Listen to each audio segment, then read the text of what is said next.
The subject of today's live stream is asking me anything, and I will start with a question from one of the subscribers of the channel. Hello, my name is Jonathan. I teach cello. I love cello. And I love sharing the secrets with you. And so I played that song in particular because I wanted to highlight this comment that I have here from a wonderful Brian Mize. Sorry if I'm messing your name up, Brian. And so I'm reading off here. I don't know if you can read it, but it's up there. It's up here. There it is, right there. Brian asked, or when recently I played on a boat in Venice, if you ever need a topic for a video, could you please explain to us beginners how to get that continuous sustain without the break of a sound, even though you change the bow direction like the last couple of measures in the video by which I was playing on the boat. I played From Russia with Love, for those of you who haven't seen it. It was a wonderful moment. I hear that a lot of professionals, and I hear it from a lot of professionals, and it sounds like the cellist has a 10-foot bow since there is no break.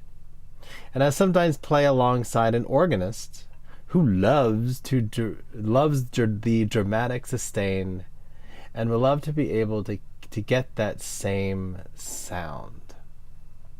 Well, I start with the wonderful bow. So he's asking, how do you sustain a long, long sound? How do you have this sustained sound? For many of you, when you're playing with this instrument, you find it to maybe little,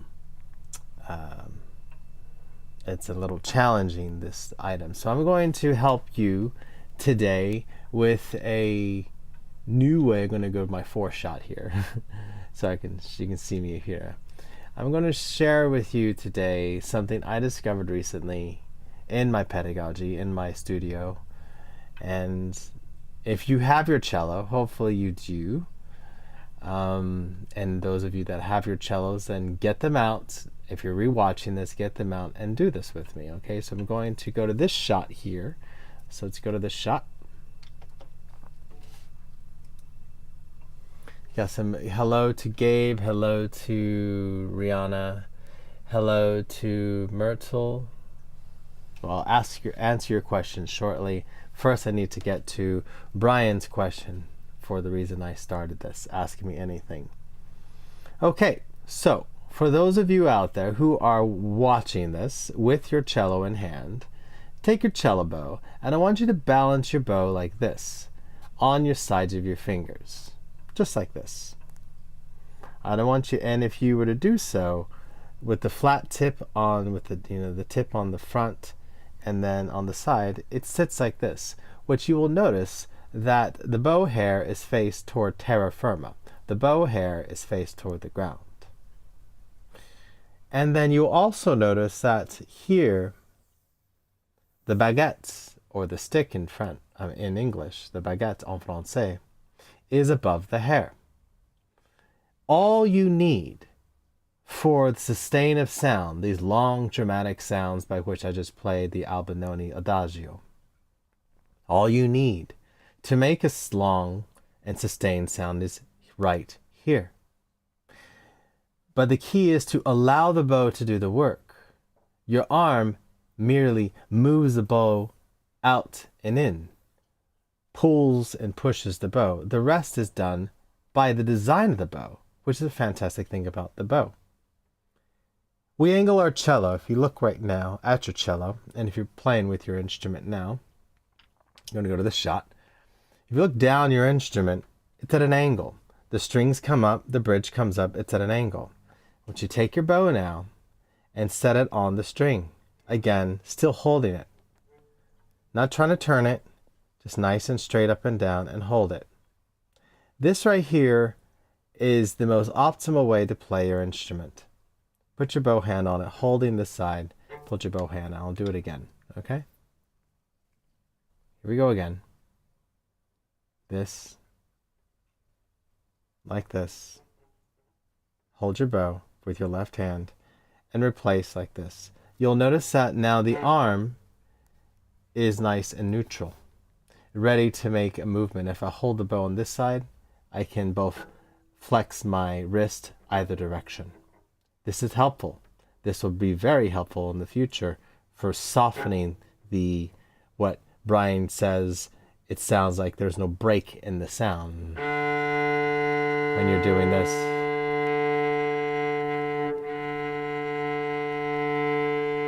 Now this long sustain, all I'm necessarily doing is I'm holding the bow against the string, I'm balancing the bow, and you can do this. Start here where the garniture meets the baguette. Hold the bow again, like I just showed you, like this. Hold the bow there. Place your bow hand, and very lightly, no pressure, guide the bow. Keep it straight. Just guide the bow, keeping the baguette, keeping the stick above the hair, the baguette above the crown, pulling it ever so slightly against the string. And if you look right here at my right hand, I'm really doing nothing. I'm just guiding the bow. Trusting the bow to do the work. Trusting the rosin, the colophon, to do the work. And then keeping in a constant movement will give you this long sustain. And then the next step is to soften this turn that's coming on this side. Now I don't have enough rosin on the end, because see that? I have nothing else. So when I come to the end, I want to start moving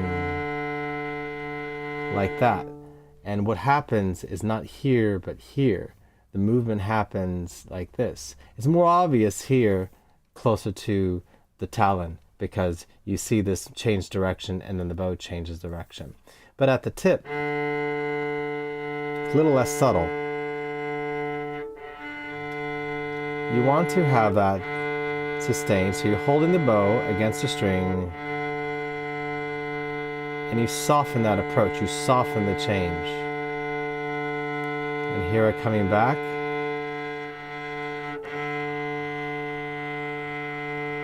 You really have to concentrate on that. because the closer you are to your hand, the heavier it is.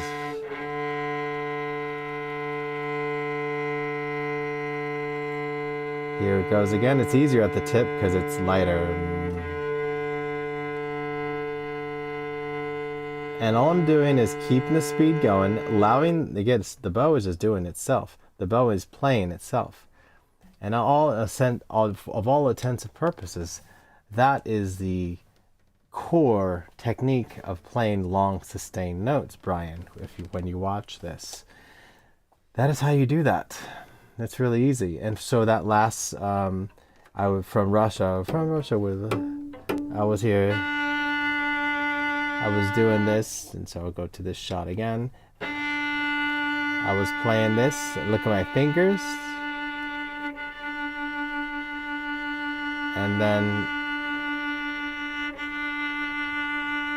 there's a tiny, tiny interruption in the sound. You try to hide it with the movement of your wrist. So the best thing I can say to you, Brian, when you watch this is allowing your bow to do the work for you. Excuse me, doing this. Allowing the bow to do the work for you is the secret. It's not really a secret, but that's how you do it. You have all the technology that's really built into this tort bow. It's designed to give you sustained sound to the end. A Baroque bow had a very thin, not only thinner hair, but it was very thin up here at the top, didn't have the weight. This has lots of weight at the tip. Allows you to produce more sound. Pardon me for the yawn there. So that's the question I wanted to address, and that's my example. Now I'm going to play a song, and since there's many versions of this, I'm going to play the version. And so this will be a version. This will be the, I guess we're going to call this the D major version. For those of you out there who love this song, I think you know what it is.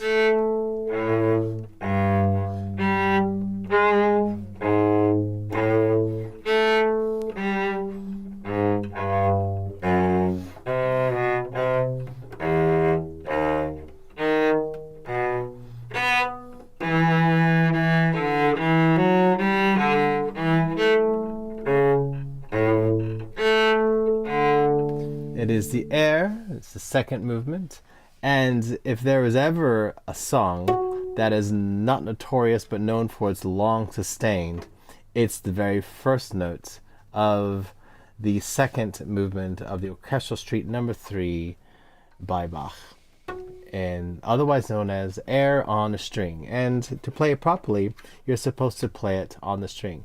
So now that I have bum, bum, bum, it has that tone right there, yeah? And so I wasn't going very fast. Dum, bum. I was doing about a 60, right? So we're going to put this at a 60. And that, right there, that's what we need to match. We need to have 8, 9 of those clicks in the following note I'm going to make. And the problem with those of you who are learning this song, who love this song, is the ability to sustain all the way to the end of this. So I'm going to get this shot one more time, but what's more important is what's happening in this shot right here and with the bow. So I'm going to really allow the bows, following the steps, balancing the bow on 2 fingers, placing the bow here, just at the garniture, and I'm going to allow it to sustain. See if I can do it for, well, 9 of those beats at first. So 1, 2, 3, 4, 5, 6, 7, 8, 9. I have plenty of more room to do. So I can definitely do that. That's how you would start to train a song like this to get this long sustain. If you wanted to play louder, then of course, if there is a loud long sustain, then that would require you to keep that. 2, 3, 4. And again,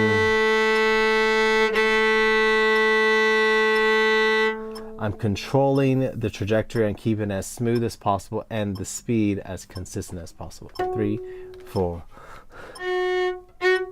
3, 4.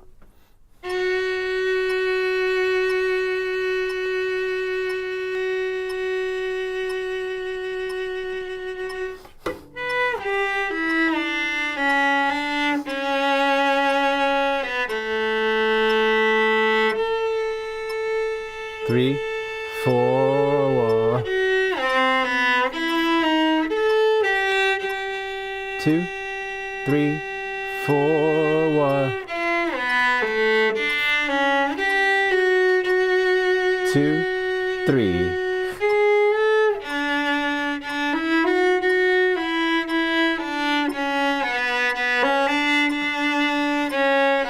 1, 2, 3, 4. 2, 3, 4. 1, 2, 3, 4. 1.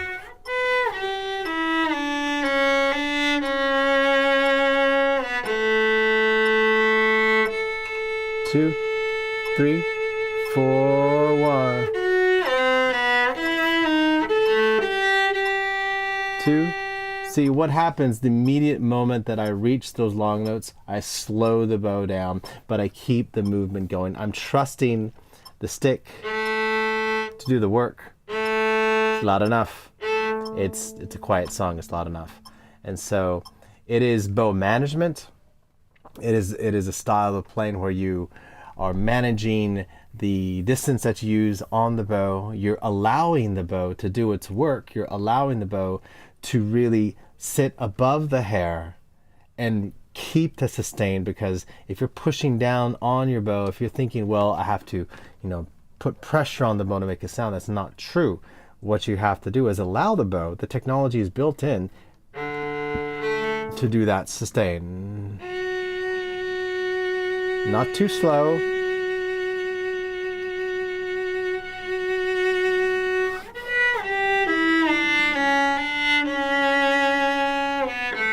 And then 2, 3, 4, 1. So those how another example of how you play a really long sustained note. Right, and for those of you who are interested, I will be recording shortly the air for cello in the original key, D major, in G major and in C major, 3 different versions, and I will share it already on one of the socials I have called Jelly Note. It's where you can buy my scores.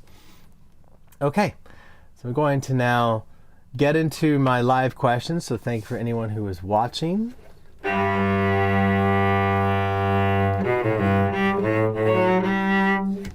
But before I get into these questions, I'd like to announce that next Friday, when I do this live stream, I'm going to sort of open it up.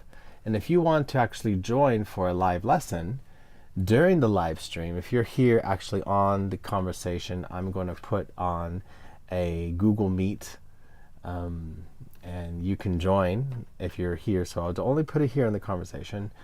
Google Meet, and you can join with your cello and ask me questions live, and we can actually show the world how you are learning these questions live. So we're going to make it a little more interactive for you, so be a little less lonely on my side.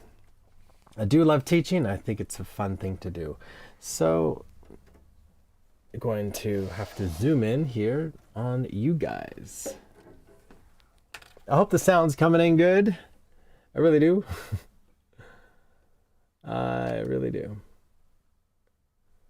I'm going to pop this chat out. Hope this is fine.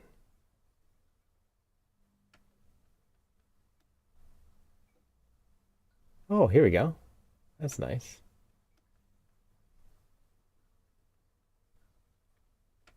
All right, some great questions coming in. Oh, come on. Why did it do that? Really? So thank you everyone who has joined my little stream here. Pop out chat. Let's do it again, yeah?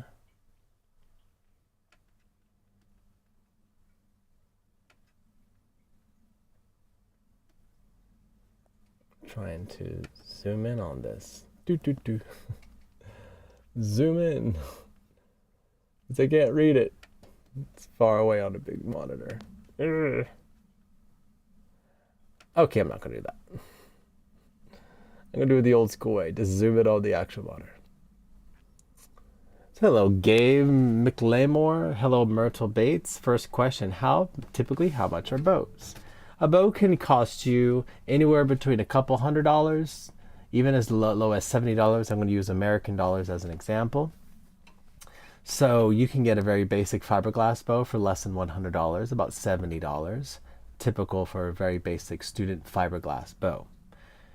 Then you start to get into your more basic bows, basic carbon fiber bows, anywhere between the, when you really pass $300, so $300 to $600, you start to get into the very basic bows, the carbon fiber and Pernambuco bows. And then $600 up, things start to get, they can go all the way up to tens of thousands of dollars. And so you're probably wondering, how much should you spend on a bow at your current level with cello? A bow is like, a bow, in my opinion, is a very important part of engaging with your instrument. It's like the bicycle seat on a bike. You get a bicycle seat and you want it to be comfortable, so you probably want to get a super comfy bicycle seat. But as you get more skilled and you get more strength and your muscles develop on your glutes, you probably find that the super comfy wide bicycle seat is not the one for you. So in other words, I'm saying is you will evolve with your bow. You may find a bow to be weighted in a certain way. And bows have different weights. So in the sense where, like, this is an Arcus bow. To give an example of a bow I play with, this is a 2,000 euro bow. And so about $2,200 bow right here. And so my other bow is a $4,000 bow, just to give an example. That's my Pernambuco bow. And that's handmade by a master bow maker. So when you start to look into those things, you go into handmade master bows. This is a great bow. This is my go-to bow for everything. My Pernambuco bow is for work, for performances. This is for work. That's why you always see me playing with my Arcus bow, which Burn Moosey makes some great bows. Check out Arcus bowing. I'll link always in the description below. This bow is fantastic for my skill level, but he makes more economical ones, which are much less, in less than 1,000 euros. And again, you can get a great bow out there. But what's most important before you select a bow is to have a standard repertoire of music by which you play. And then as you start to find limitations or opportunities for improvement, so maybe you're doing a string crossing and it's not working out, that's when you may start shopping for a bow. But you have to know your cello really well, and you have to have a sense of a repertoire of what you want to sound like. If you're starting to venture into different genres of music that is more fast and aggressive, you may want a stiffer bow. If you're venturing into music that's more Baroque, then you may want a Baroque style bow. So it really depends upon your journey at that point. I make these video game references all the time. I'm going to change my rock stop because it's annoying me. I make these video game references all the time, but the weapon that you start your RPG with, your Zelda game, is not the weapon you end with. You change weapons as you go along. And so your sword and your shield and all your different outfits, they change as you go along, and your needs change, and your fighting change. And so on this journey of cello, you will go through bows. In my personal life, I have gone through many. I've gone through about 6 or 7 bows. And once you find a good bow, you never want to get rid of it. And so I've been playing with the John Lee bows from Kamimoto Strings in San Jose for about 10 years now. They're great bows. And the Arcus bow, really, honestly, outside of these 2 bows, I don't really find a reason to buy another bow. There are other great bows out there. I just like these 2. Yeah. Next question is, how can we play chromatics in a speedy way? That is in right there, a chromatic scale, and I absolutely love this question. It's a question that I am pushing with my students, and hopefully that you will also learn a little bit of the chromatic scales. So let's get right into the nitty-gritty. So this is my scale book. If you know my channel, I teach a lot from it. And I have in the book right here the chromatic scale. I just play the A chromatic scale. So chromatic, for those of you who don't know, is every single half step in between two notes on the diatonic scale. Okay? So we're going to pull out my teaching cello because it has the dots. Let's just show you what I'm doing. So there we are. Okay, so the secret of playing, if you want to have the sul, how do you play chromatics in a speedy way? First off, as you see here, it's this fingering. It's simple. It's a 1, 2, 3, 1, 2, 3, 1, 2, 3, no matter what you do.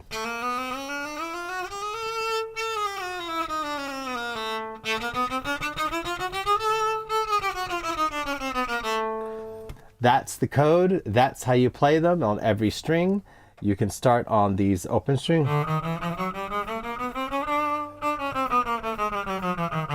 It's always the same, half position, upper second, fourth, fifth, and sixth position.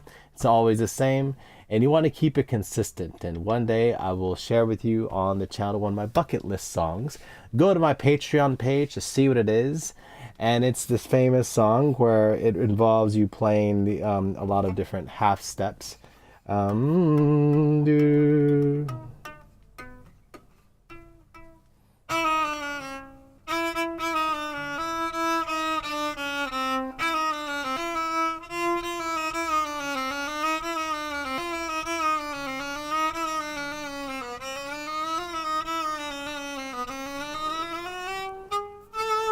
And that song right there, what I've discovered, there's a little run at the very beginning going down.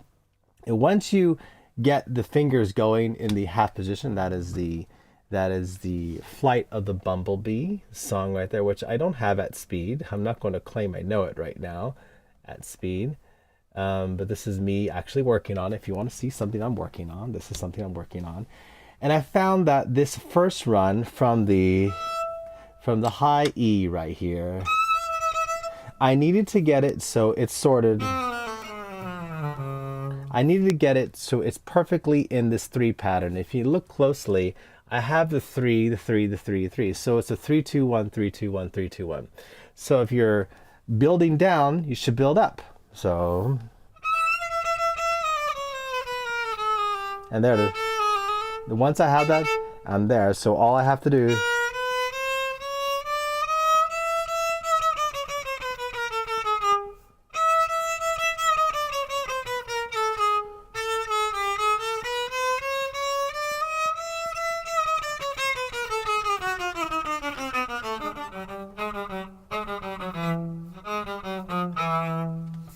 and there's a pattern. I believe it ends on E. It does end on E. It's a fast song, so you can't see it.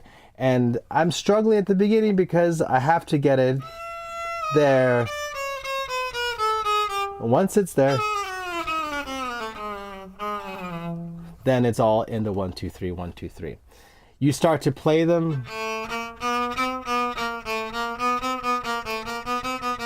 Keep the bow on the string if you want to do a separate.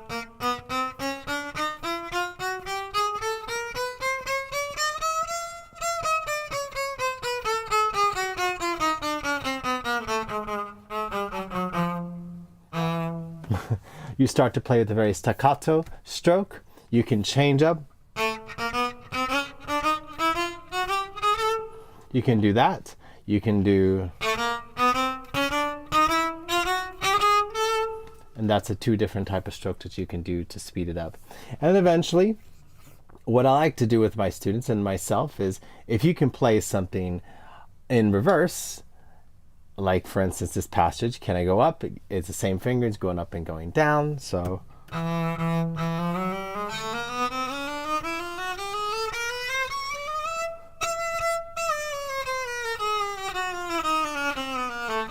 oh, see? Can't do the 3. Have to do the 4. I have the 4. So having the same sort of fingerings, it's the same 1, 2, 3, 1, 2, 3 each and every time. If you want to add the 4, it's going to mess up the whole built-in pattern in the brain.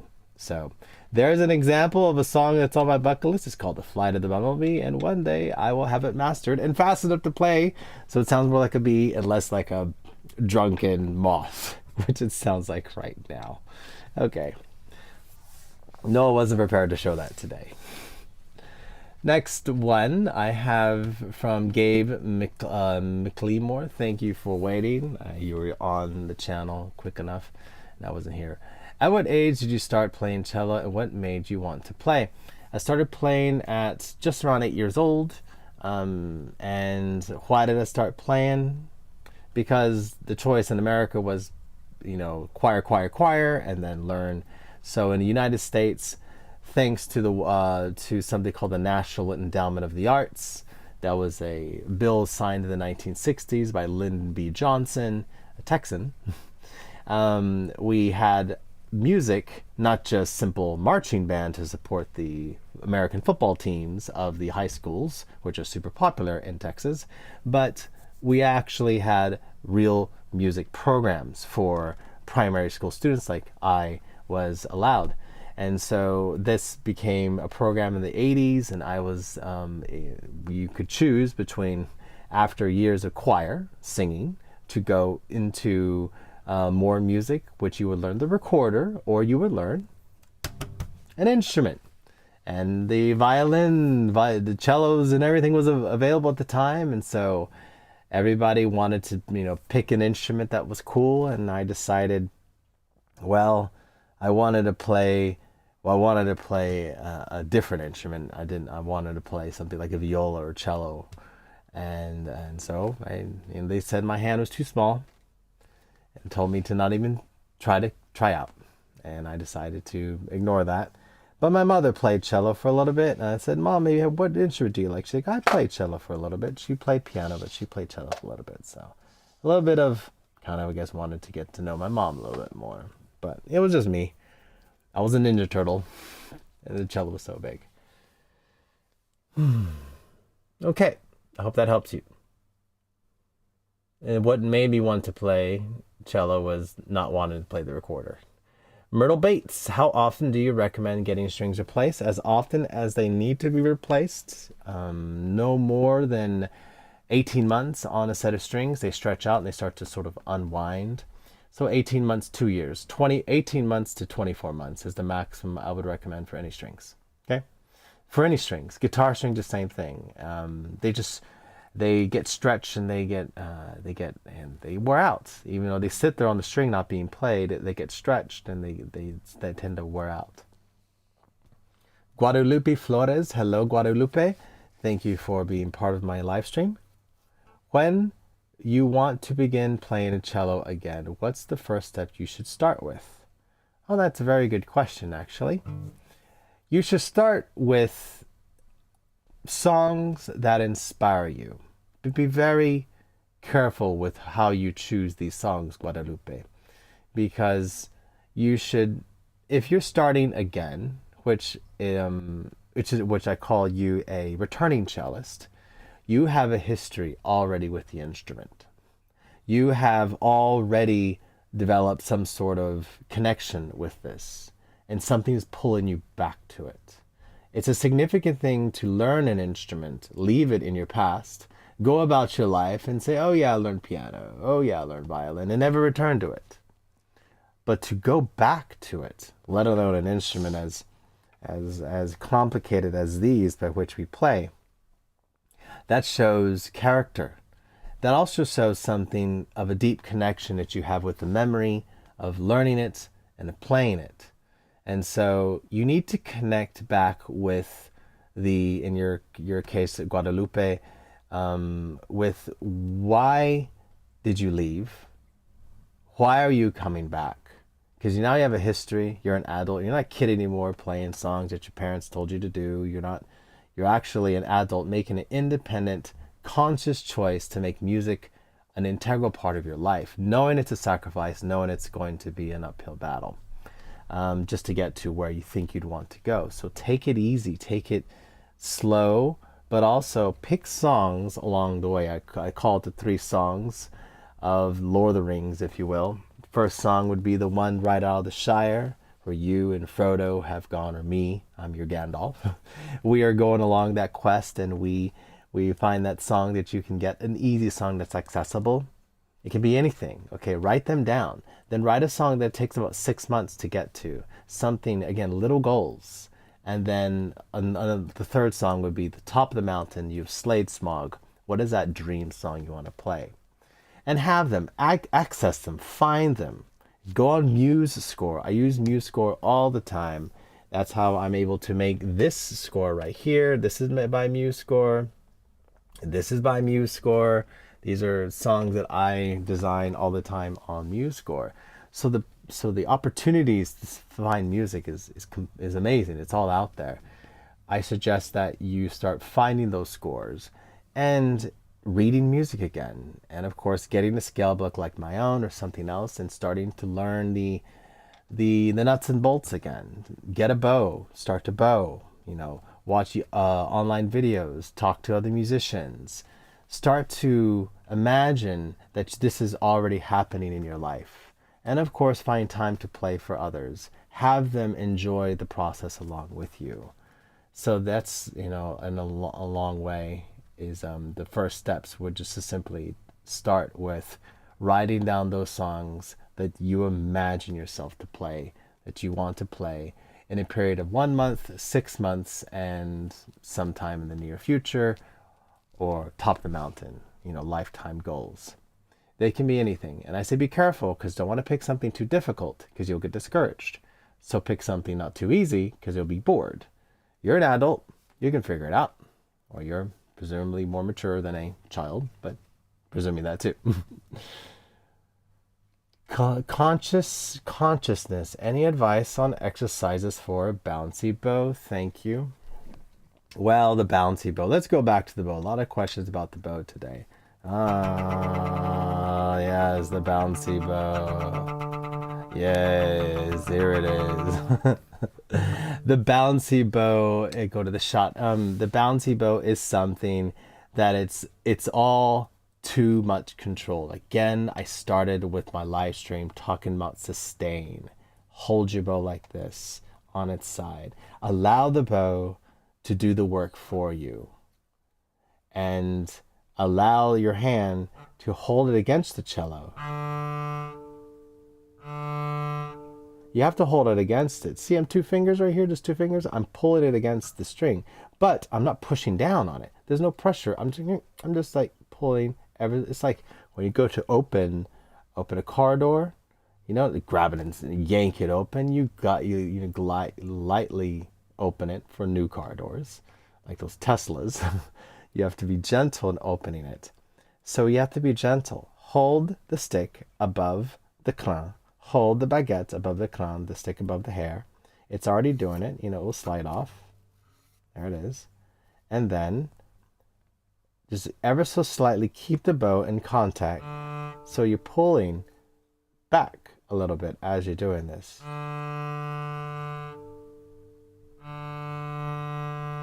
See?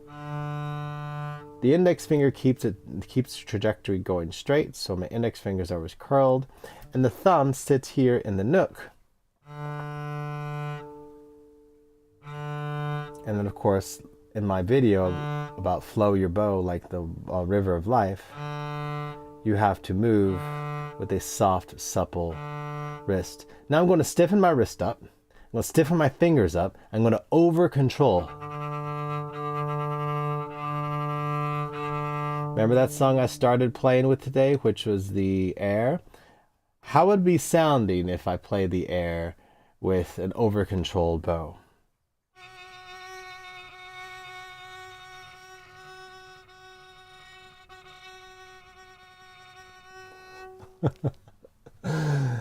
Yeah. So it's not pleasant, right? It sounds like it sounds like you're having a problem in the restroom. And what needs to happen is allowing the bow to do the work.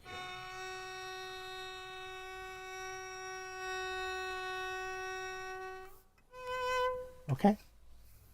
That's the best I can do. Bouncy bow is over control. That's the best I can tell you about. You're over controlling. You're trying to be light.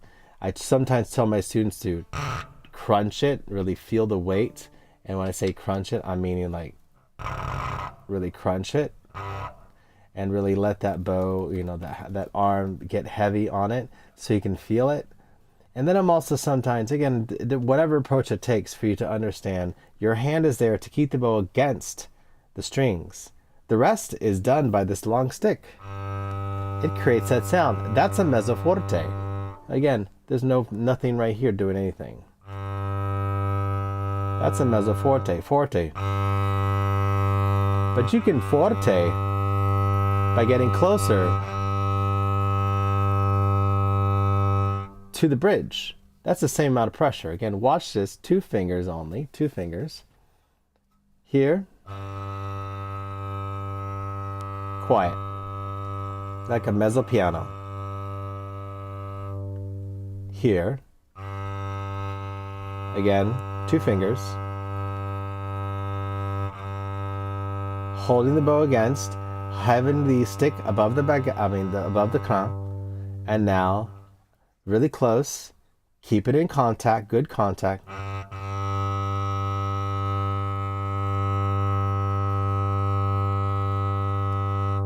It's naturally louder. On an electric cello that I have right here, I learned from Matt Bell from the Electric Violin Shop when I visited him this past year in Durham, North Carolina, that on electric cellos and electric instruments, you don't use pressure to get a louder sound. You use the location closer to the bridge, different style of playing. So that's really accentuated on an instrument like this. Okay. So yes, you're welcome, Myrtle Bates.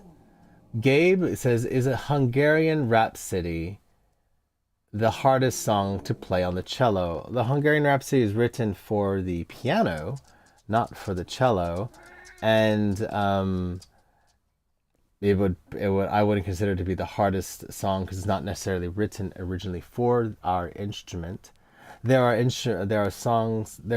Every song has a difference, so I would not think the Hungarian Rhapsody is I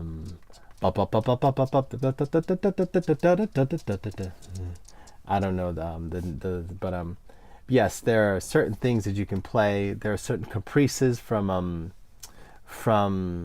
Paganini that have been transcribed for cello, but for cello in general, the hardest pieces, if you're looking for absolute like virtuosic difficulty, look at the second Shostakovich cello concerto. I mean, that's a beast, and it's weird sounding. Same thing with the I think the second concerto by Saint-Saëns. I find the themes on the theme, Tchaikovsky's Rococo variations on a Rococo theme. I know, Kitty Cat, you want to come up here? You want to join my live stream? Okay, there you go. Tchaikovsky's variations on a Rococo theme is typically known as a difficult piece. Pieces by Popper is like the Dance of the Elves. I think that's one that's well known to be in its high difficulty level. These are written for the cello, not transcribed for it. Because whenever you transcribe a song made for a different instrument, of course there's going to be a added level of difficulty because it was written for the instrument. So just taking in context our own instrument, those are my understanding, is just any of the most of the Popper etudes are just super difficult. And if you ever heard of the Popper etudes, check them out, the high school for Popper etudes.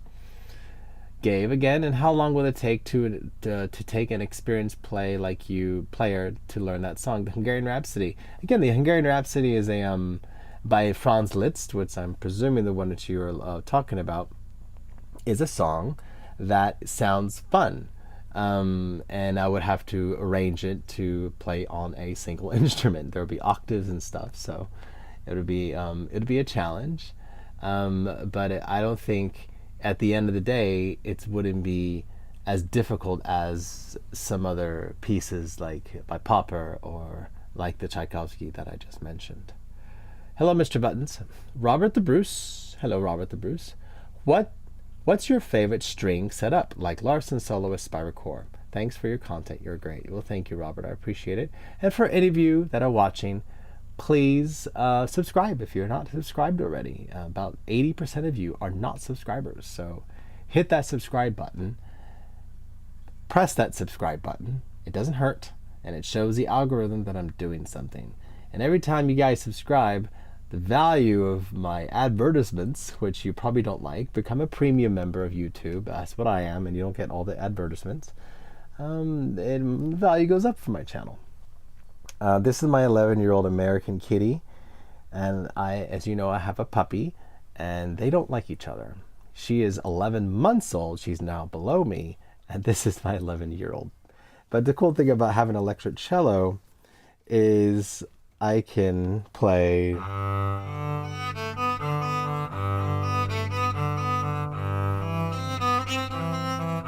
I can play with my cat on me.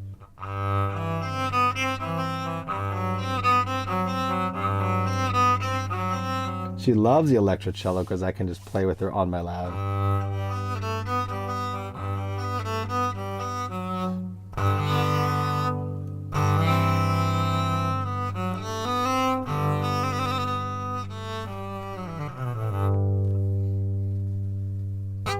Oh, you're intercepting that. Okay, anyway, you can sit here for a little bit. Yeah, I got mad at her today because she was pissing me off. Angelina M., what are your tips for learning fast passages? So, going back to Kitty Cat, I need you to just hang out there, okay? Hang out there. Passages for tips for learning fast passages. Anything that requires speed. Of course, you start slowly, but then you change up the speed, the rhythm of it, okay? And so going to any song that requires a lot of speed. Let me find a song that I've been working on. Something fast.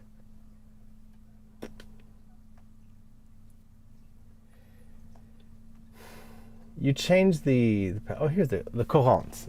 Just fine. There it is right there. Got to keep things public domain because YouTube then just says, oh, that's not your music, and everything gets demonetized. Yay for algorithms.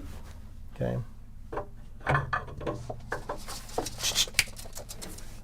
They're going to fight again. So,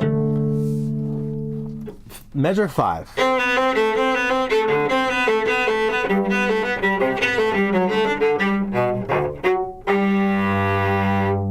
Getting that as quickly as possible.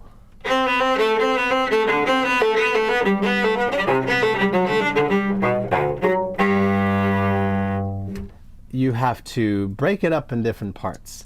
You break it up into sections. For instance, if you're going up and down, then you have to have your shift. If you're staying in one place and you're going like right here, you're going to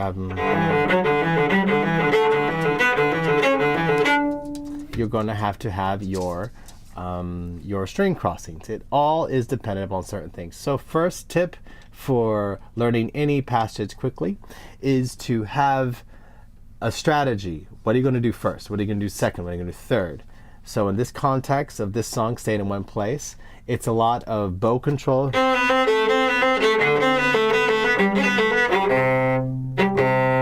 deciding to bar that 4 across because it happens very quickly.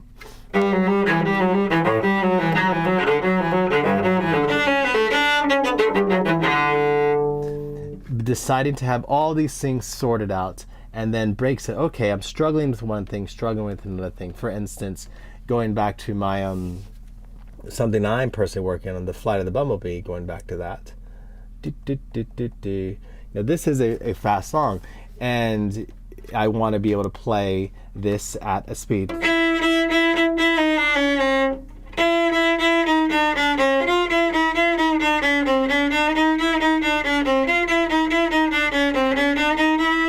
So I have that passage down. I'm going to now shorten the bow.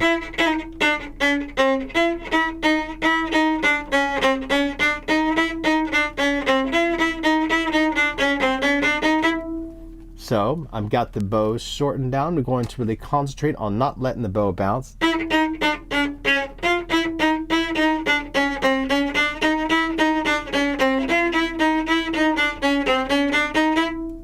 I make sure that my fingering is standard.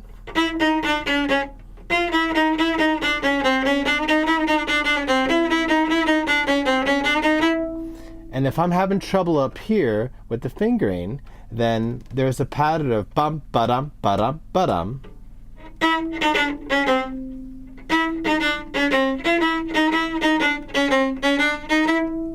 And then there you change up the pattern. Ba-da, ba-da, ba-da.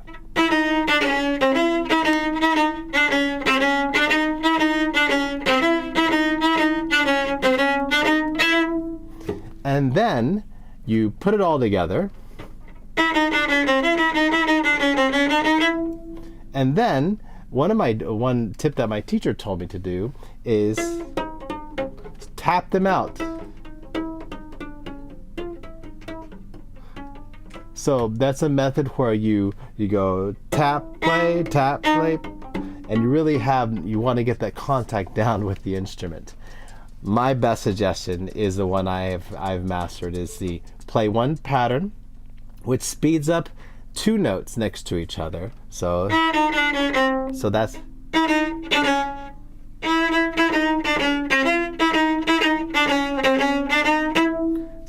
there's 2 notes that are sped up and 2 notes have a space, and then you just invert the notes that are faster and the ones that have a space.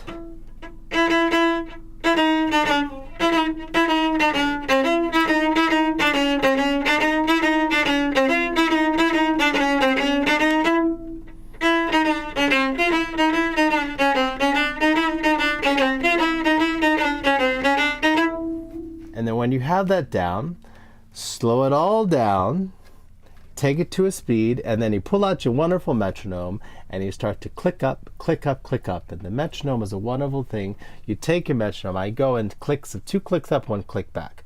2 clicks up, 1 click back. So if I am at a good speed, and you pick any speed, this is super slow. So da, da, da, da, da, da, da, that's a little slow. So I'm going to put this to da da da da da da da da da da da da da da da da da.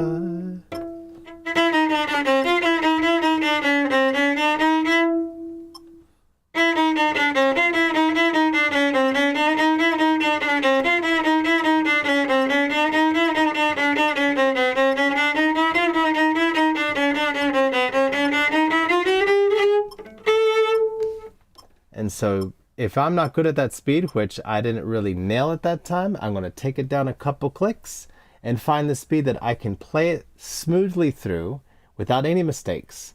I'm going to choose, okay, the fingering is going to be nice and good, the bow is going to be good, and then click up, click up, click up. Work on each section separately. And that's how you're going to do it. Working on fast notes, last bit. As you notice, I'm not looking at the score right here. There's a score right there. But I'm not looking at it. You can't look at it. It happens too quickly. So all fast passages have to be memorized. Hands down, have to be memorized. There's no looking at anything except your bow. You're looking at your bow the whole entire time. So memorize your music. Use your metronome in grades of 2 clicks up, 1 click back. Vary the pattern, and then isolate, going in reverse and the things I've explained. Isolate what you're exactly working on. Is it your fingering that is solid, that needs help? Is it your bow that needs help? Is it the coordination between the two? And strategize each and every one of these things and work on them in little bits over time. And eventually, you will be able to play it well. and fast.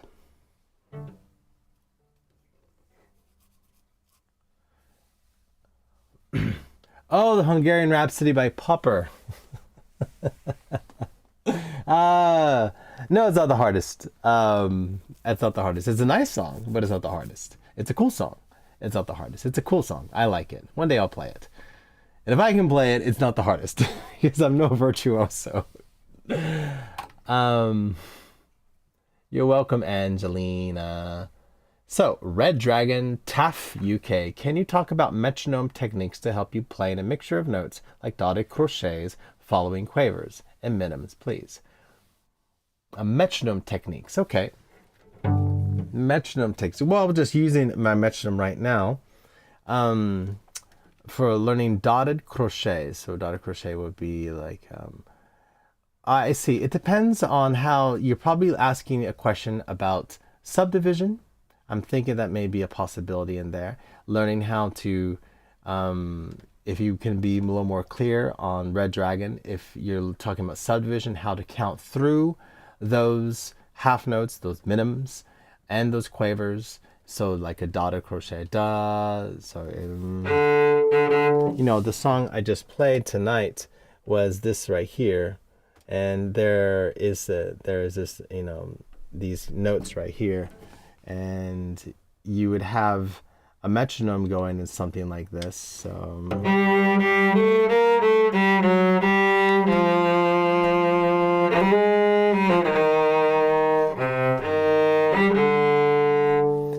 when you're playing something that has a variety of, yes, subdivision, I can only play by counting. Thank you. We have that. I have a video on my channel concerning subdivision, and I suggest that you watch it. Subdivision is something we all do at all times, okay? Particularly in a song like this that I taught to one of my students.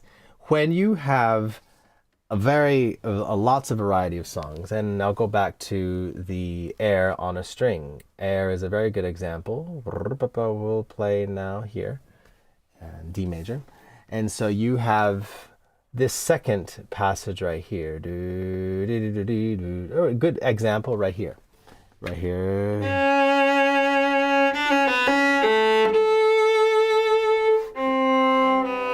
First off, when you are doing, back to here, when you are doing any counting, the metronome is your friend. The metronome is there to help you.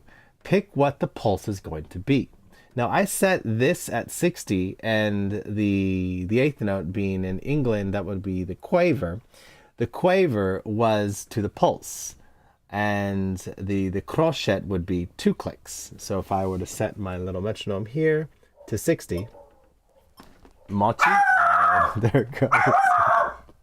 I have a dog. Sorry.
Okay, that was a I have a dog, a puppy, 11 months old, and sometimes she gets crazy when other dogs go bark. That's why you couldn't hear me for a little bit. All right. Yes, I had to go quiet because I had a dog barking like crazy. Mochi? Shh, baby ball. It's okay, baby ball.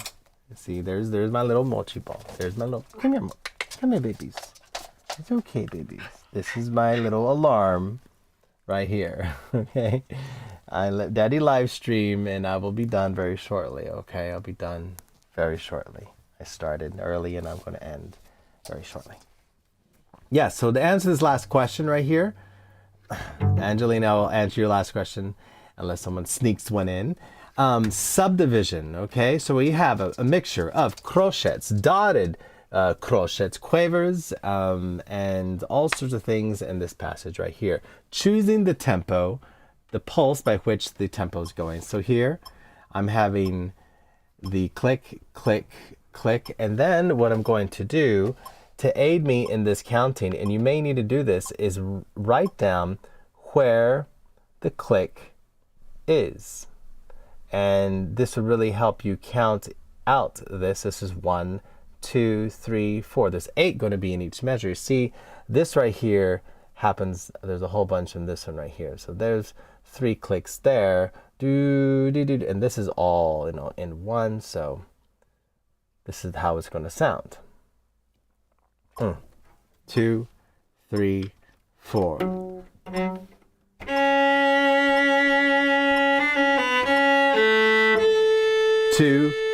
3.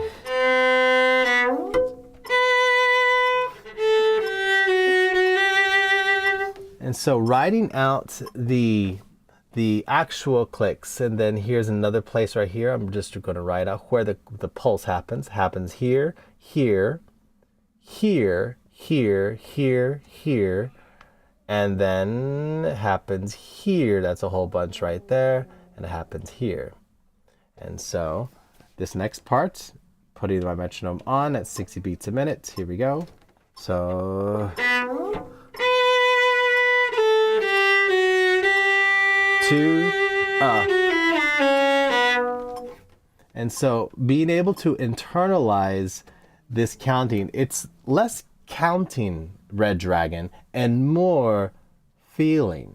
Now, if you have a problem with actually counting, there's a device out there. It's like this little thumper that you could put on your hand called the Cold Brenner, I believe. It's designed in Hong Kong and Germany, and it's a little pulse that you could have like as a wearable that gives you the metronome beat. So if you find that the metronome is too much to actually deal with, having a little pulse giving you that da da da da da da da, and just starting to practice, for instance, in the passages like this, I need to be able to know how to divide. So we're going to do this simply.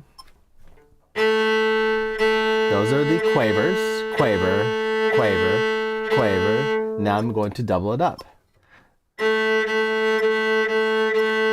Semiquavers, semiquavers.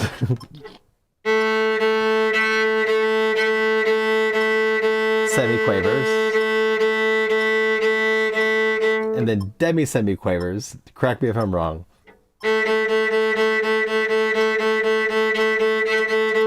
Okay, now that I have that sorted, I'm going to play this passage. We're going to go here and we're going to eliminate all of the legato.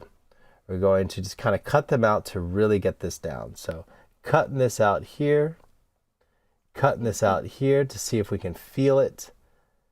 So it makes it more simple. Just cutting out the bowing completely. Here we are. There we are. Cutting it all out. Back to our metronome. That is the pulse to the quaver. 2, 3, 4. Right.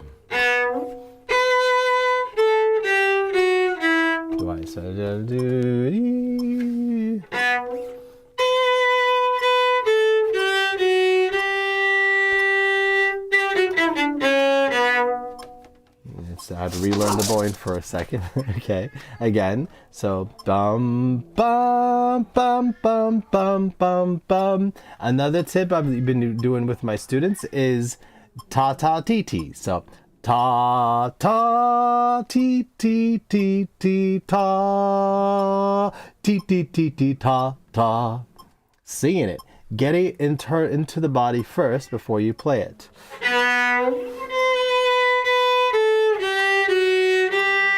2, and then when everything is sorted, then you can play it in its entirety. Okay, so vocalizing it, going in reverse, vocalizing the passage with the markings of the pulse, tas and ts, to what you have decided what is going to be the pulse, and then playing it only for the fingerings, just for the rhythm, and then adding the bowings after that, and then slowly clicking that up back to the speed that you need. And just deciding, last tip I'm going to tell you is when you have a passage that's coming up, for instance, D, dot, dot, dot, dot, dot, if you see a bunch of little notes, and a good example is Boleto. I use this song to teach this a lot because I'm going to use this one right here. So a great example is this song right here, Boleto. In Boleto, you have this one measure, which is difficult to count. Here it is right here, and you see the 1, the 2, you see all these markings right now. And so you have to start counting, subdividing, Red Dragon, subdividing in this value right here. That is the smallest value and the more dominant value. You're not just counting click, click. You are going in here in your brain, dot, dot, dot, dot, dot, dot, dot, dot. And then that last dot is a change. So when I'm playing that, if I'm playing that out, I'm going to be dot, dot, dot, dot, dot, dot, dot, dot, dot. So dot, dot, dot, dot, dot, dot, dot, dot. So I'm counting it. Dot, dot, dot, dot. It's in my head. Even though the pulse is to the crochet, crochet, crochet, dot, dot, dot, dot, dot, dot, dot, dot. So that's a crochet to the quaver, excuse me. Dot, dot, dot, dot, dot, dot, dot, dot, dot. So that is another tip I have. Watch my video on subdivision. You'll get a longer explanation on that. All right, there we go. We have some more coming in. Angelina M., how do you approach sight reading at an audition? Angelina, well, you need to first have a solid understanding, like a confident, solid understanding of how to play your scales and your arpeggios. Solid and confident understanding in a multitude of different fingerings. I like to use a way of measuring that. So how do you know how good you are at your scales? And so I'm going to use a student that took it seriously, but she left the studio, which is unfortunate. This is my scale in arpeggios for the Journey of Cello, graded with a very complicated system of smileys. And what it has here, it has a 1 octave, arpeggios, octave on a string, things like this. And it has all the sharps and flats, up to 6 sharps and 6 flats. This student, if you were to look at it right now, this student, if I were to say, wow, what's that line? Well, if she were to play something in D major, well then, she is very good at D major. But if she were to play something, for instance, maybe in F major, it may be a little risky by virtue of the value of the smiles by which you see. And then so you get 2 smiles for playing something in a different fingering and so that's how I sort of grade that. Being confident going into any sight reading and being able to know all these things, chromatics, arpeggios, octave, all being able to move your fingers up and down. As Red Dragon said, subdivision, being able to subdivide quite well with a variety of different songs. And then also being sort of familiar with the way sort of certain mechanics of music work. But what if you're given a song that you absolutely never heard before, and you will never hear before? It'll be a 20th century, 21st century composer. What are you going to rely upon? When you do that, you're going to rely upon your internal clock of subdivision, of metronome, tick tock, of something that you've never seen before, and you're going to rely upon the very fundamentals as you see right here. What you can do with your scales and your fingerings, your full understanding of those things. Because when you sight read something, the first thing you're going to look at is that key signature. You're going to look at that composer. You're going to look at when it's written, the title of the piece. These are all things that at different levels, and one day I'll discuss this on the channel. Like when you first look at a sheet of music, what do you see? So I will bring up a sheet of music that you've probably never seen before. Let's pull out something that you guys have probably never seen before. Something that,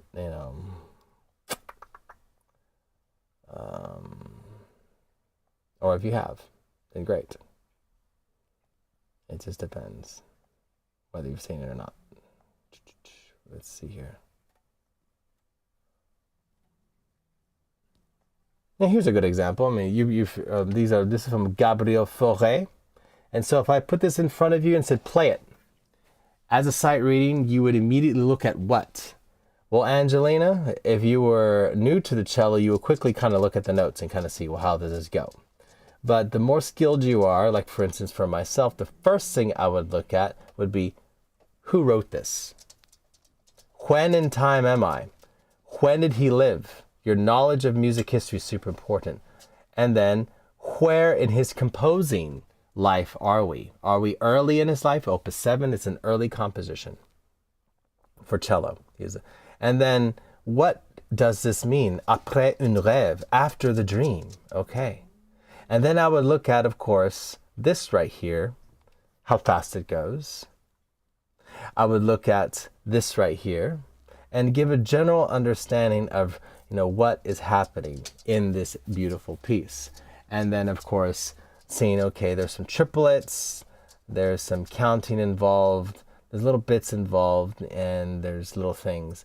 And of course, looking here, how confident am I playing 3 flats, both C minor and E flat major, 3 octaves. I don't need 3 octaves with this, so would I be able to play the C minor and E flat major in a multitude of different fingerings with arpeggios and all this sort of stuff, being able to do that. And then after that, just simply enjoy it. Get that meter going in your head. And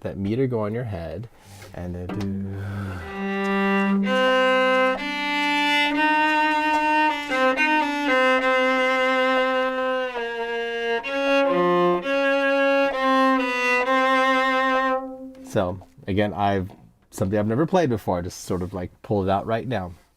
I don't even know the way it sounds, but that's what I would really suggest for your preparation. Your preparation for sight reading, going in reverse again, is knowing, of course, the key signature, knowing all your scales and arpeggios and a multitude of different things. If you're not going to be sight reading virtuosic stuff, so your 3 octave stuff is not going to help you. Of course, knowing your treble clef, your tenor clef, your bass clef, all the other clefs are important as well.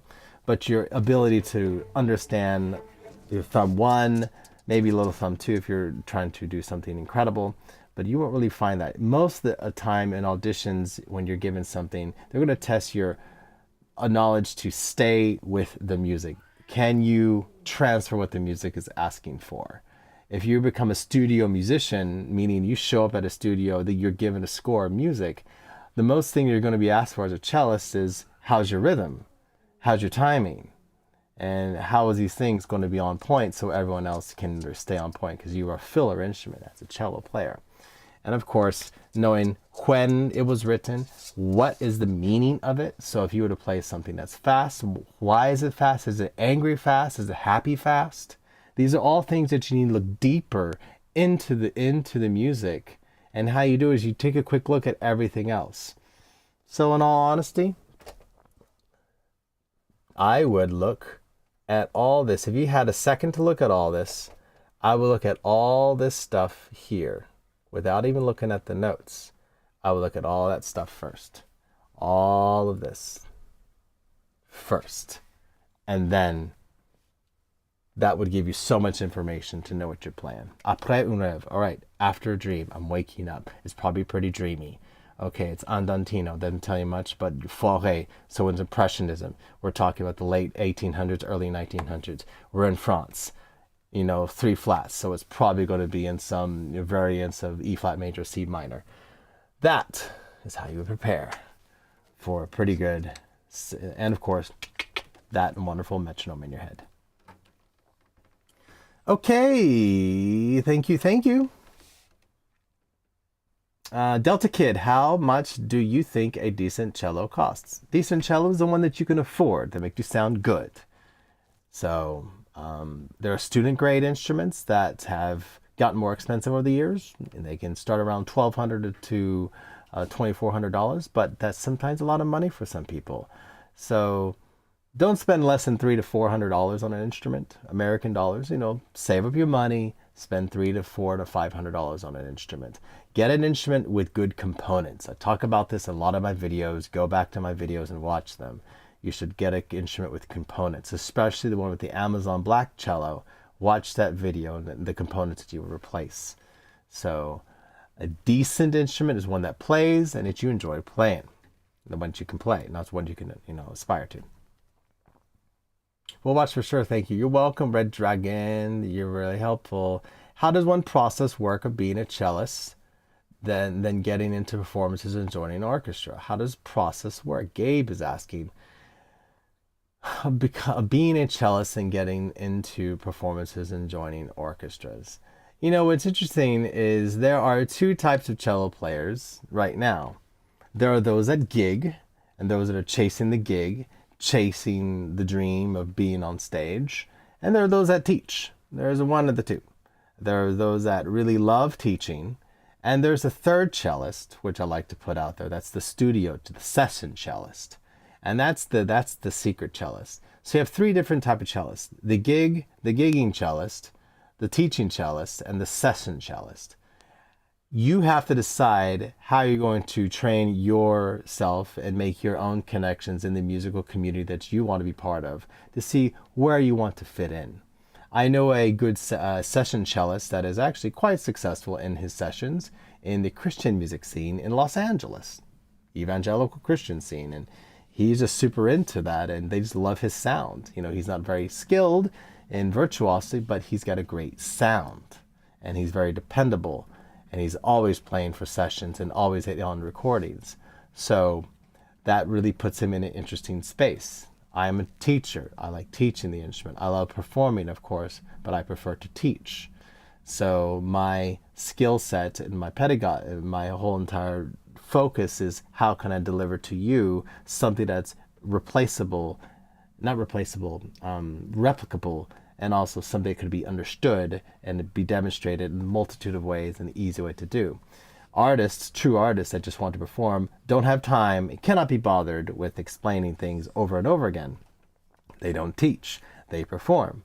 And those are the ones you want to aspire to be, but they are the ones that are chasing the gigs. And it can be a dog's life. A lot of them out there do get burned out, and you can really finally achieve that. I have a lot of colleagues from my high school years and my college years that went off to be part of orchestras and to be part of quartets. And I had my colleague in university joined the New World Symphony in Miami. I had colleagues in high school who joined various opera groups.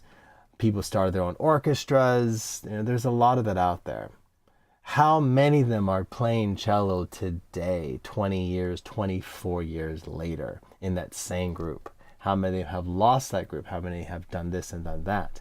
And it's very interesting to see that not everybody can do it. You can get burned out from playing in an orchestra day in, day out. My teacher plays in an orchestra here in France, and sometimes he's just really burned out from doing it. He loves playing, but he finds more joy in playing small gigs with his wife.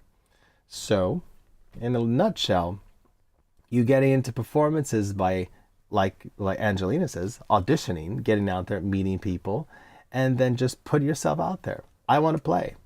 Like Jonathan Humphries, I want to play in an orchestra. I'm tired of just playing in my studio.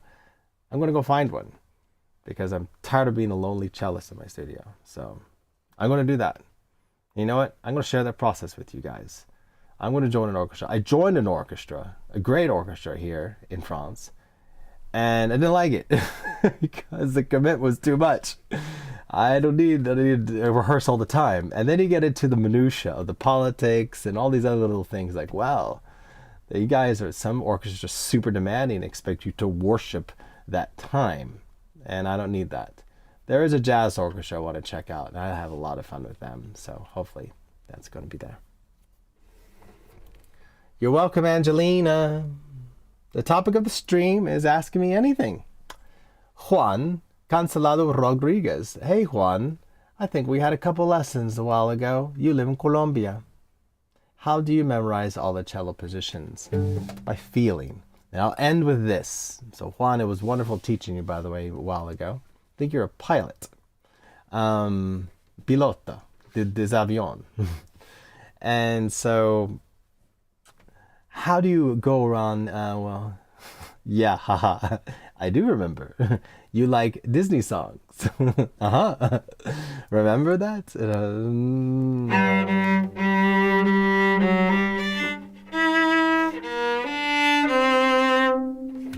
A dream is a wish your heart makes. Yes, remember that song? Okay, anyway. So how do you go about memorizing the cello positions? You associate everything on cello with a feeling. And I'm going to be closing out the stream with this as a segue into, the pedagogy of this, developing pedagogy of this year. It's less about the idea of memorizing all this didactic information. It's more about how does it feel? If I were to say to you, if I were to show you this song right here, this song in 3 flats, what were you going to think? Immediately, I'm thinking, well, I don't have open strings. I'm going to have to do extensions in the 4th position, especially right here in the 4th position on the E and the A string. And I'm going to have to do extensions in all 1st positions except the C string. I don't have an open A and open D. Oh, I do have an open D, but I don't have an open A. So 4th positions are extended, low 1s in here, lots of 2s. So I start recalling the feeling of it, this sort of like in that right there. And then I'll be able to recall that. D major is going to have a different feeling. I have these songs right here. Go back. This is G major, the air in G major. This is going to have a different feeling. I can definitely depend a lot on open strings. But in D major, here, why we use tenor clef? Of course we use tenor clef. D major, I'm going to be 3s here. So memorizing these positions, honestly, you don't need to memorize positions. You need to be knowledgeable about them. But why learn a skill if you don't know how to apply it? It's like you have an ingredient, spices on your shelf. Learn to cook something, I'm half Venezuelan, so I like arepas. And I also like to eat something called ayaca, and it's a type of dish made in December in Venezuela.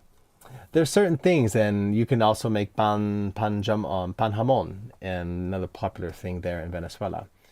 These are things. So do I ever bake bread? Do I make the yeast? I mean, does the yeast is sitting on my shelf? I have it. I know it. I know what it is, but when am I going to use it? So make it a purpose. If you want to learn something, memorize something, make it a purpose. So, okay, you want to learn the upper 2nd position. Well, why do you want to use it? When are you going to use it? And it will eventually pop up in opportunities to learn the upper 2nd position. For instance, right here, this is one of my students is learning the sound of silence. And in this song, you have right here the half position. But when you are learning a song, whether it's this modern song or something else, you say, okay, put in your fingerings if you can work one way or another way. And lo and behold, there's your upper 2nd position right here. And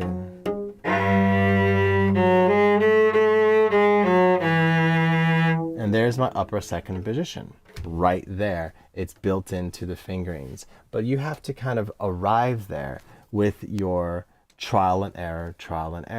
And if you're finding your hand in a certain place, oh, wait a minute, this is something that I need to learn, the upper 2nd position. Rick Mooney has a wonderful collection of books called The Position Pieces to really solidify what these feel like, shifting from the 1st to this other position. That's what I really suggest you do, is to pick up that book of position pieces, and then when you learn something, you'll start to associate key signatures with different positions. And that's really it. Hello, Tia. Oh, there you go. She got a left-handed electric violin. Oh, good for you. Good for you, Tia. Woodside story. Am I fully satisfied with the results of my surgery, which is a very It's a very touching, it's a very emotional question for me, actually, because it's, I'm not going to go into the details of my mental health, but it contributed to a lot of the weakness in my current mental health state. The short answer is very much so. Again, watch those videos on the thing. Cello is my first instrument. Technically piano was, but I don't count that. I played the piano as a little tiny child on a stool. But this was my first proper instrument, yes. And then I learned guitar, and then anyway. But leaving you with this, this surgery, right? I couldn't, and I almost still can't. There's the ball of scar tissue in here. I talked on another live stream that the ability, if I didn't have the chance, I can finally sort of do that. It's getting better. It was June 28th I had the surgery. 2 years of injury, 2 years of pain with this.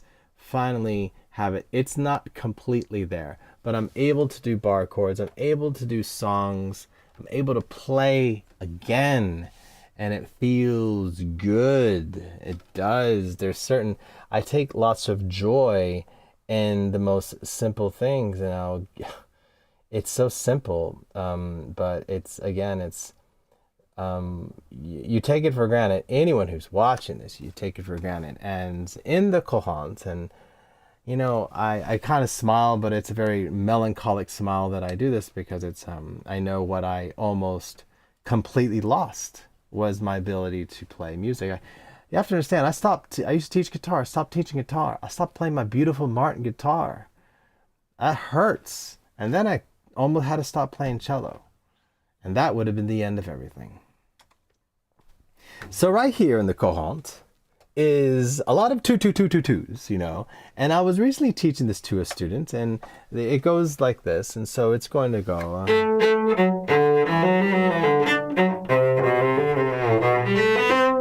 and I absolutely,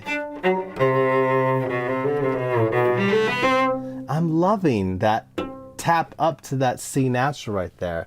I'm loving it. I'm loving it. I'm loving being able to do that. And then coming to this section right here in the quality.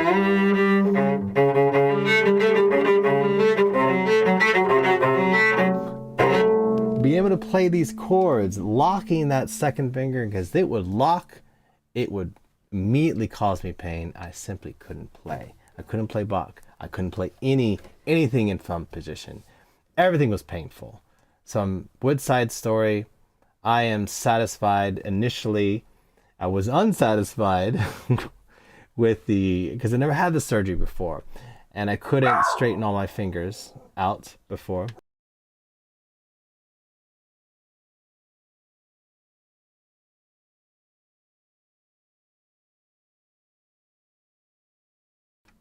Sorry about that. I couldn't straighten my fingers, but now I can. I can almost stretch them all back to the same place. I can finally ride my motorcycle again. I'm pretty happy with it.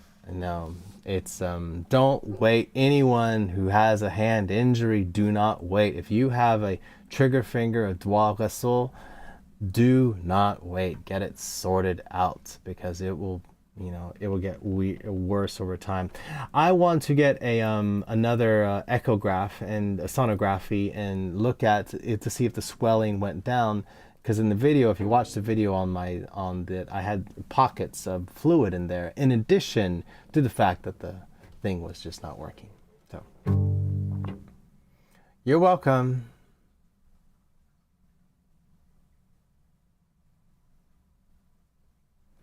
Well, Woodside, if you are considering a surgery on your hand, you can get injections and to sort of take down the swelling. Try that first.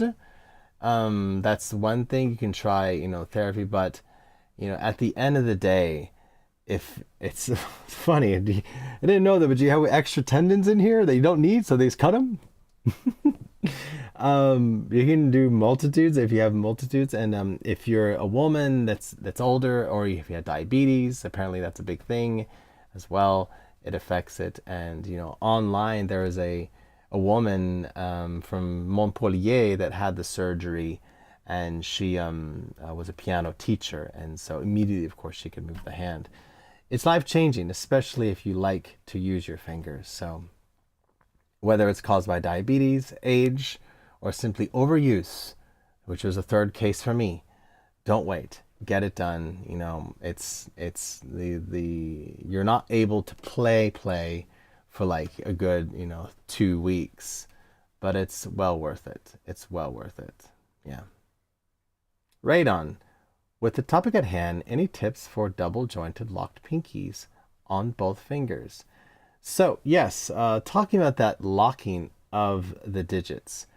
Now, locking, if you will, that locking of something, I don't think that has to do with the, it gets like pops in place.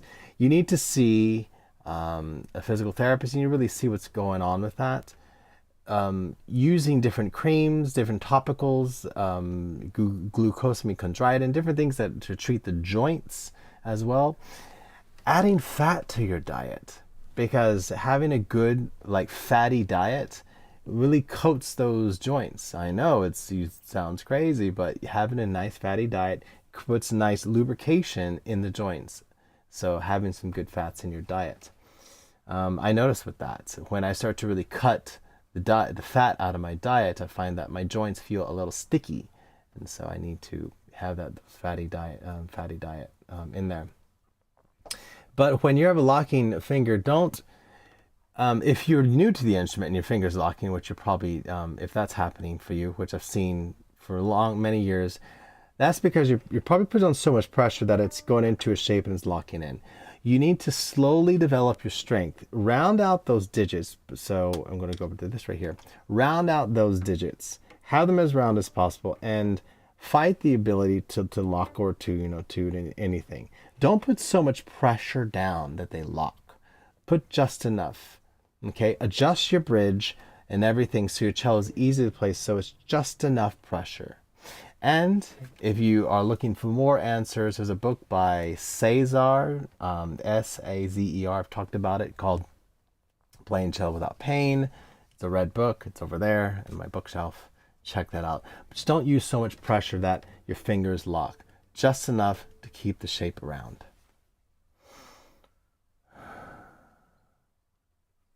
Well, Gabe, how much are lessons from me? My global rate is 48 euros an hour, and they're an hour long.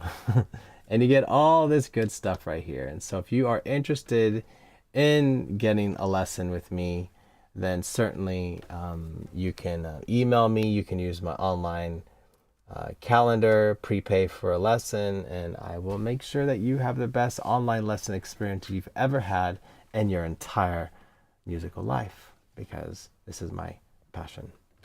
And so with that said, if there's no requests, then let's see if I can play something. I don't know, play something going out. Oh, or just, maybe I should just go take care of my little puppy. She wants I can't play anything that's not a thing. So anyway, thank you everyone for tuning in. I really appreciate it. It's always wonderful to play. It's always wonderful to talk about playing and to teach. And yeah, I'm not going to do anything else because it's after 10 p.m. Nice seeing you, Juan. Nice seeing everyone here on the channel. Thanks for sticking around. Like, share, and subscribe. I really mean it. I am going to be doing this more often again. I won't share too much about my mental health, but I've had a pretty crap last 2 years. And, the channel's been always there, and I have ignored a lot of it. So I'm back with you guys, and I like answering your questions, and I like doing this more often. So like I said at the beginning of the live stream, I will leave next time. Thanks, hugs, and prayers. Thank you. It was a great live stream. You're welcome. Next time I do a live stream next Friday, I'm going to leave a little Google Meet link, okay? For those of you who have your cellos who want to ask that question and actually have a mini lesson. But what I'm going to do is I'll live stream it. So people are going to see you and me. So put your day face, your night face on, and get appropriate. And people will be able to see what I call a living pedagogy is all about. Living pedagogy is how I develop my entire teaching approach. What works in the studio, what works in real life, not just inside conservatories with the highest skilled instrument players, not for over years of time, but actually right now in real life, online. You're going to start to see some of that this fall and winter. I'm going to be opening that opportunity for all of you that join on these live streams. So for next Friday, get your instrument out, get ready. And if you want to join in, I'm going to take the first person that joins in and maybe go cycle through. We'll see how it goes. And I'll answer some questions and teach whoever's on the other side live. And you'll be able to see the feed. So yeah, it's going to be a new adventure on that. Everyone, much love.